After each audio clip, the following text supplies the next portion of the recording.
guys, pupunta na kami ngayon sa bukid ng aking bayaw. So dito ako dadaan ngayon sa may exit nila, yung papuntang diretsuhan sa bukid nila. So ngayon dadaan tayo ngayon dito. So ito yung daanan nila. So medyo masukal siya. Yan. So yan yung pamangkin ko na si Shasha. Yan.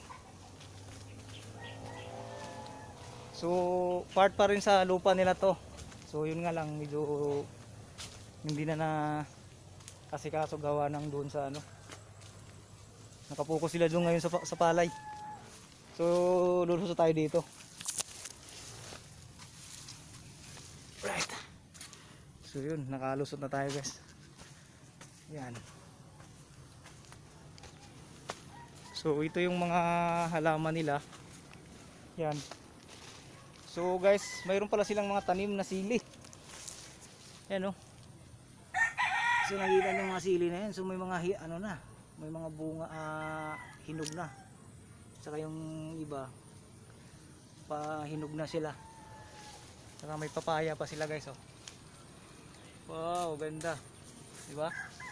So mas maganda talaga mamumuhay sa bukid kasi marami kang makukuhang mga prutas. So yun yung mga anuhan nila oh. Tingnan mo yung bayaw ko, napakasipag talaga. Tingnan mo, nagtanim siya ng mga sili para doon sa mga pang araw-araw nila. Saka mayroon pa dito yung, nakita ba kayo ng ano? Alam niyo ba yung kamuting kahoy? Ayan oh. Ito. So tinatawag sa amin to sa Bisaya, sa probinsya namin is Singapore. So dito sa Manila ay tinatawag itong kamuting kahoy. Yan oh. Saka mayroon pa silang talong. So di ba, ayun oh. So talagang mas maganda talaga mamumuhay sa bukid. Yan. So di ba, napakalawak yung pala ano silihan nila. Ganda, di ba? So mas maganda talaga mamumuhay sa probinsya. Yun. So sunod natin puntahan guys is yung palayan ng aking bayaw. So doon natin makikita kung gaano kalawak yung palayan nila.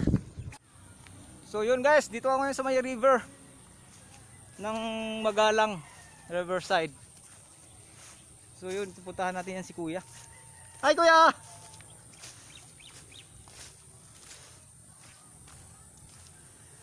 So titignan natin kung ano mga pinagkabalahan. Yan.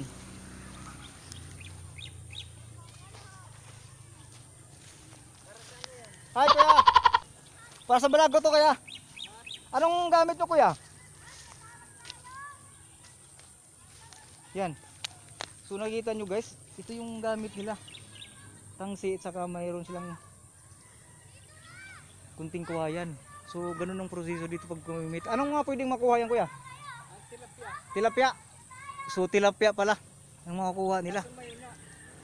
So hindi yan di kurente. Yan oh. So di ba? Maganda di ba? Nakaka-miss yung ginagawa nila. Yun.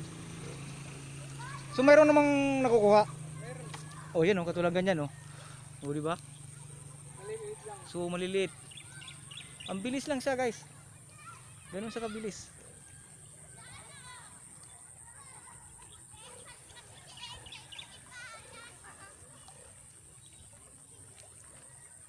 So ganito yung pamamaraan nila dito pagdating sa ganitong oras. Ganitong oras kayo ng ano yan, di hapon, hindi umaga. Pwede rin sa umaga. Umaga hapon. Wow, kayo umaga hapon. So di ba? So pag wala daw silang ginagawa, so ganito yung ano nila. Libangan. Para hindi maboring. Oh, yun, para hindi na maboring. Kasi gawa nga ng sa pandemic natin ngayon. So di ba, tingnan mo yan. Binababa nila yung tangsi nila. So maya maya yan, pag ginila na yan, mayroon na yan. Diba nakaka-miss? Pag mababaw kasi, sumasabit sa amin damo. Oo. So mayroon silang, tinatawag yung puti na yan, yung parang yung guma na palutang, no? Palutang. Yun.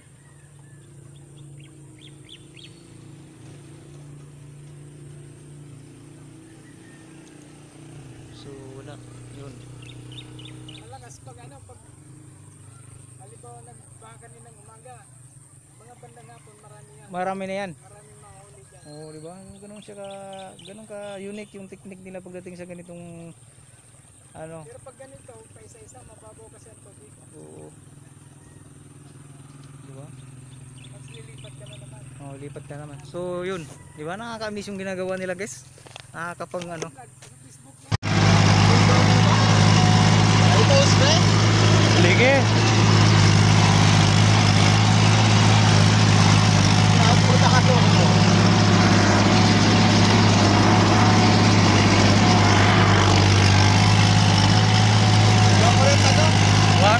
Sa tingono orahan.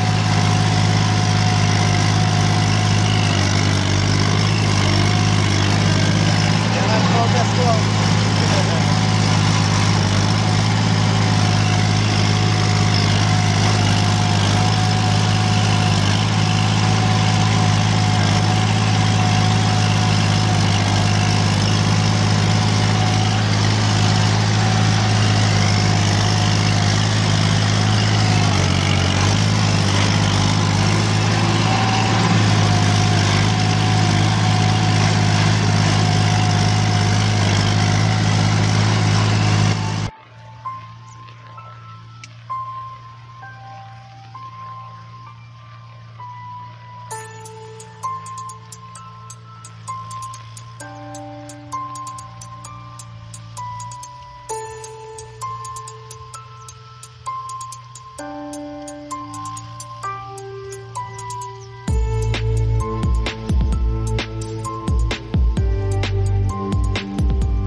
Hello!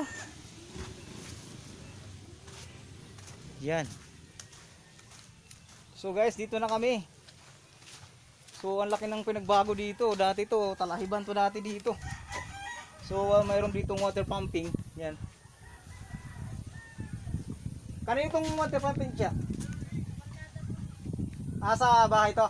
Hindi to sa ano. Alright. So yes.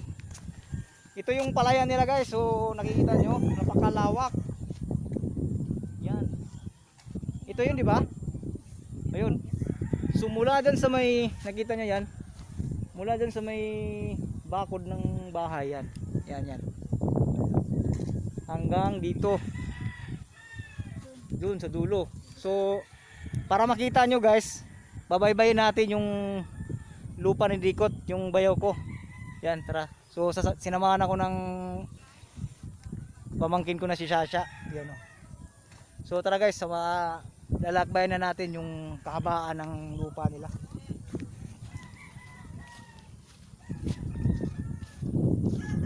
Yan, so medyo maliit pa siya guys kasi katatanim lang. So ilang buwan na to siya?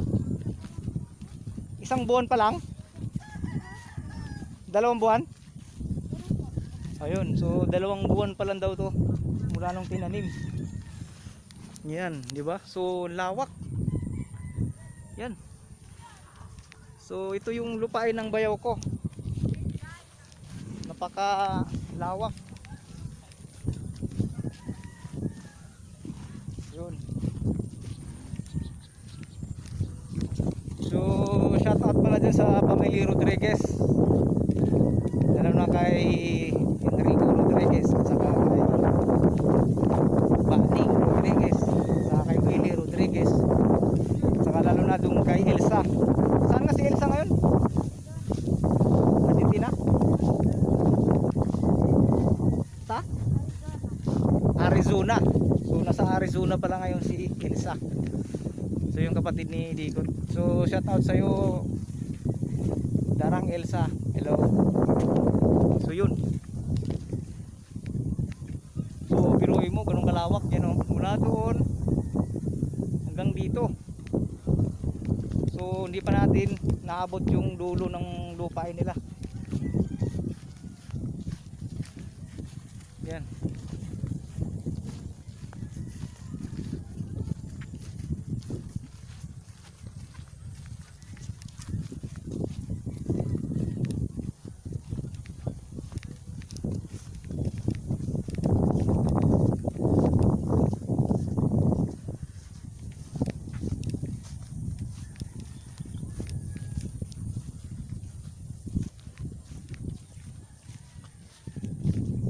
Lawak. So estimating nito ko ano siya, mga ilang hektarya to.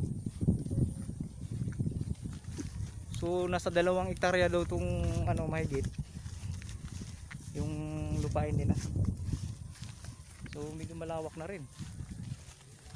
Yan oh. So lawak. So sa kabilang side naman yung medyo kalbo dyan, yun yung sisimula pa lang siguro dyan na lalagyan ng ano, palay. Yan. So ang pagproseso nitong palay guys hindi basta-basta kasi dati nung nagtambay ako dati dito nung 2003 malalak ko lang dati ito nung buhay pa yung tatay ni Dikot, yung bayaw ko. Hirap yung step by step na process talagang. Na tatanggalan mo siya ng damo tapos yun idaanan siya ng extractor tapos tatabunan yung mga halaman na dinaanan ng extractor tapos magpipilapil ka dito itong side na to, yan pipilapilan mo yan, so tatabasan mo yan para magiging malinis yan dito. So yung daanan na yan. So itong stick na to spot rin na to yun, so ganun kahirap. So hindi basta-basta magtanim ng palay. Yan. So may nakita kami si kuya. Yan, dulo na ba yan? Ah, okay.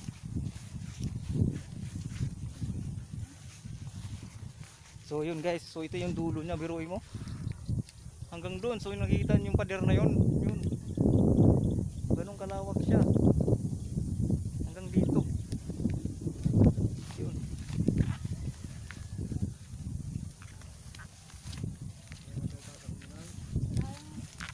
Ay kuya! Bali itong hanggang dito, hanggang saan kay ano, kay Enrico Rodriguez yung ano nila? Ito. So yung dulo niyan sa inyo na. Hindi, kay Masol yan. Ah, okay. So anong ginagawa mo yan? Parang nilalagyan mo lang yung mga nakapatlang-patlang. Oo. Yun, so yung palang style dito, yung mga may mga patlang yung katulad, may mga butas ganyan, no. Oo. So nilalagyan ni Kuya ng ano yan, ng panibagong tanim para magiging kumpleto sa katulad nito na dikit-dikit.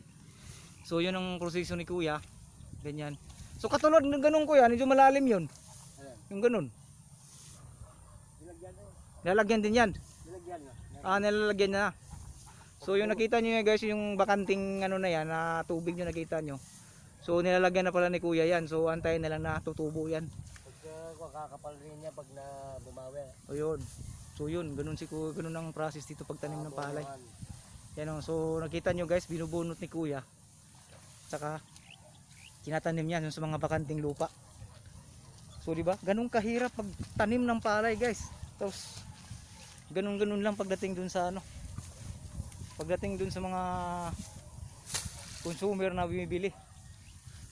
Di ba? Napakahirap. Hindi nila inisip yung kahirapan. Mura. Oh, tapos mura. So bigyan mo naman ng importansya kung gaano sila kahirap pagtanim. Yan oh, katulad ganyan, nakayuko yan si Kuya, ilang oras na. Ilang oras ka na Kuya dyan? Kanina pa ako rito. Oh, tinan mo, biraw mo. Kanina pa si Kuya nagaganyan. So, 'di ba? Napaka-unfair sa lahat ng mga consumer na bibili ng palay tapos ganun kamura lang. So, 'yun, nakakadismaya. So, 'yun, hanggang dito lang yung palayan ni Enrico Rodriguez. Kaya yung dalawa na tapos doon pag ganyan. O yun, yung dalawang ano na to, ang tawag nito Kuya yung kahon. Balo sabi na Benusan. O bilusan, sa Kapampangan pa yan bilusan.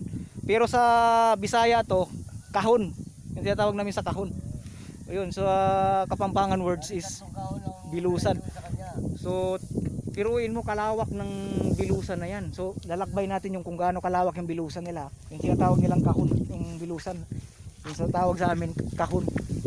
Sumula rito, yan, hanggang dito. So hakbangin natin yan. So malapad din. So sabi ni Kuya, oh di ba? So tatlong kahon to na ganito kalapad. Yan. So isa na yan. Dalawa yan. Pangalawa. Dito tayo sa pangalawa.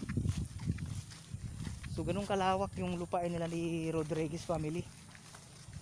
So napakaswerte mo siya na ikaw yung nag-iisang anak. So guys, ito pala si Shasa, yung pamangkin ko. Nag-iisang anak lang to guys. Nila ni ate. Saka ni bayaw ko. Yun. So ganun siya ka ganun siya ka lawak ng lupa ni Dikot dito sa pamilyang Rodriguez. Yan. Tapos may mga tumutubo pang halaman na ganyan, no. Yan, no. So anong tawag to, siya? Hindi ko alam kasi itong tawag nito. Tingnan mo, napakaganda siya, oh. Mayroon palang halaman na tumutubo nito sa palayan. So pwede pala siyang pwede mo siyang dalhin sa bahay para i-decorate, gawing decoration sa mga tabi ng bahay. Yun. So ito pa, di ba? Oh, yun. So bibiruin mo ang lawak ng kahon nila. Isa, dalawa. So tatlo, yung pangatlo yung kay Kuya na dinadaanan natin. Yun. Tapos hanggang doon sa dulo. O di ba, ganun kalawak ang lupa ni Dikot. Sa lupain nila ni Rodriguez family. Yun. So nakaka-amaze yung ganitong ganitong sit up ng lupa. Yun. Meron bang daanan dyan, siya? So ngayon guys, hindi na kami babalik dun sa pinuntahan namin ni Kuya. So i-exit na kami dito. Yun.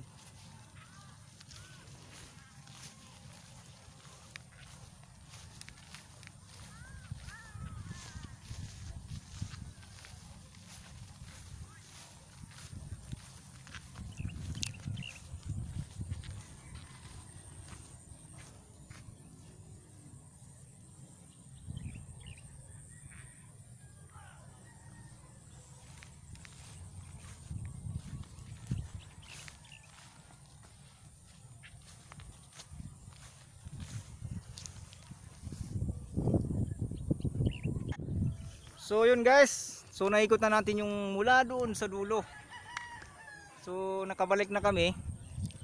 Yan, so yung tinayuan ko kanina, so dito, so ito nang pabalik na kami. So naikot na namin, so ganun sa kalawak yung lupain nila. So guys, pabalik na ako ngayon sa ano, sa bahay ng ate ko. So yun.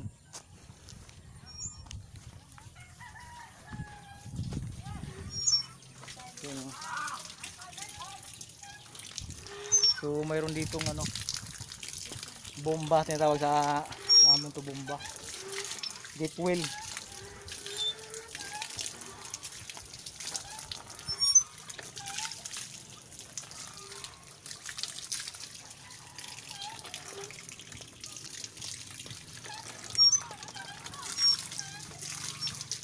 So ganda talaga sa probinsya guys, hindi ka na kailangan ng magsusupply ka pa ng nawasa mula dun sa gagamitin mo. So ito na siya, oh. Mayroon na siyang pagkukunanan ganit dito ng deep well pump. Yan. So yun, oh, may mga alaga silang mga bibi. So yun, oh, sarap. Sarap talaga mamumuhay sa probinsya guys.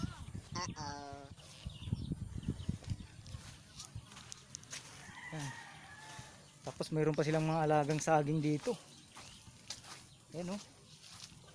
Ganda, di ba? Ayan, oh. Wow. So ganun lang siya kaliit pero namumunga na. Ganda. May mga mangga pa. May tanglad pa. Di ba? So pwede mong mapagkuhanan talaga dito. Overall kung anong gusto mong pwedeng itanim. So yun guys, tapos na. At maraming salamat sa pagsubaybay ng aking panibagong video. So hanggang dito na lang guys, at maraming salamat sa panonood. So yun guys, hanggang dito na lang sa part 2 ng aking adventure. So maraming salamat sa inyo sa pagpanood ng at pagsubaybay ng aking panibagong video. So hanggang dito na lang guys, at maraming salamat, at don't forget to like and share and subscribe to my YouTube channel, at pakipindot na lang yung bell button dyan, at para manotify nyo ang lahat ng aking mga videos. So hanggang dito na lang guys, maraming salamat. Babo.